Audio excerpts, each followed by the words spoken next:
ನಮಸ್ಕಾರ ಹಳೆ ಮೈಸೂರು. ನಾನು ನಿಮ್ಮ ಅರಸು. ಮರೆಯೋದುಂಟೆ ಮೈಸೂರು ದೊರೆಯ ಶ್ರೀ ನಾಲ್ವಡಿ ಕೃಷ್ಣರಾಜ ಒಡೆಯ ಕೃಷ್ಣರಾಜ ಭೂಪ ಮನೆ ಮನೆಯ ದೀಪ ಅಂತ ಸುಮ್ನೆ ಕರೆದಿಲ್ಲ ಕಣ್ರಿ. ನೋಡಿ ಇಲ್ಲಿ ಹುಲ್ಕೆರೆ ಟನಲ್ ಸುರಂಗ ನಾಲೆ, ಏಷ್ಯಾದ ಪ್ರಥಮ ಸುರಂಗ ನಾಲೆ. ಅವತ್ತಿನ ಕಾಲಕ್ಕೆ ಯಾವತ್ ಮಾಡಿಸಿರೋದು ಗೊತ್ತಾ? ಇದನ್ನ 1928 ನಲ್ಲಿ ಸ್ಟಾರ್ಟ್ ಮಾಡಿ 1931 ನಲ್ಲಿ ಕಂಪ್ಲೀಟ್ ಮಾಡಿದ್ದಾರೆ. ಈ ಸುರಂಗ ನಾಲೆ ಅಂದ್ರೆ KRS ನಿಂದ ನೀರು ಬರ್ಲಿಕ್ಕೆ ಇಲ್ಲಿ ತಡೆ ಆಗ್ಬಿಡ್ತದೆ. ಈ ಬೆಟ್ಟ ಏನಿದೆ, ಈ ಗುಡ್ಡ, ಇದರಿಂದ ನೀರು ಹೋಗಕ್ಕಾಗಲ್ಲ. ಬಳಸ್ಕೊಂಡು ಹೋದ್ರೆ ಸುಮಾರು 5-6 ಕಿಲೋಮೀಟರ್ ಉದ್ದ ತಗೊಂಡೋಗ್ಬೇಕಾಗ್ತದೆ.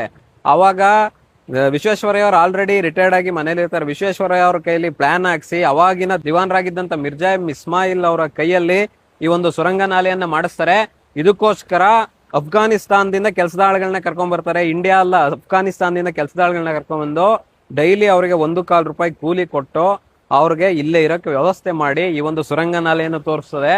ನಿಜವಾಗ್ಲೂ ಎಷ್ಟು ಅದ್ಭುತ ನೋಡಿ. ಅವತ್ತಿನ ಕಾಲಕ್ಕೆ ಏಷ್ಯಾದಲ್ಲೇ ಮೊದಲನೇ ಬಾರಿ ಈ ತರ ಮಹಾರಾಜರು ಯೋಚನೆ ಮಾಡಿದ್ದಾರೆ ಅಂತ ಅಂದ್ರೆ ಮಹಾರಾಜರು ದೂರದೃಷ್ಟಿ ಎಷ್ಟಿತ್ತು. ಇವತ್ತು ನಾವು ಬೆಂಗಳೂರಲ್ಲಿ ಮೆಟ್ರೋ ಸುರಂಗ ಇದನ್ನೆಲ್ಲ ನೋಡ್ತೀವಿ. ಇದ್ರ ಮೇಲೆ ಒಂದು ಊರುಗಳೇ ಇವೆ, ಜಮೀನಿದೆ, ಗೊತ್ತೇ ಆಗಲ್ಲ. ಮೇಲೋದ್ರೆ ಈ ಸುರಂಗನ ಅಡಿಲಿ ನೀರ್ ಹರಿತಾ ಇದೆ ಅಂತ ಅನ್ಬಿಟ್ಟು. ಅಷ್ಟು 1.5 ಕಿಲೋಮೀಟರ್ ಸುರಂಗ. ಇದು ಸ್ಟಾರ್ಟಿಂಗ್ ಪಾಯಿಂಟ್. ನೋಡಿ ಅಲ್ಲಿ ಟನಲ್ ಬಗ್ಗೆ ಶಾಸನ ಹಾಕ್ಸಿದ್ದಾರೆ, ಬನ್ನಿ ತೋರಿಸ್ತೀನಿ. ನೋಡಿ, ಹುಲ್ಕೆರೆ tunnel constructed during the reign His Highness Sri Krishnaraja Odayar Bahadur Maharaja of Mysore.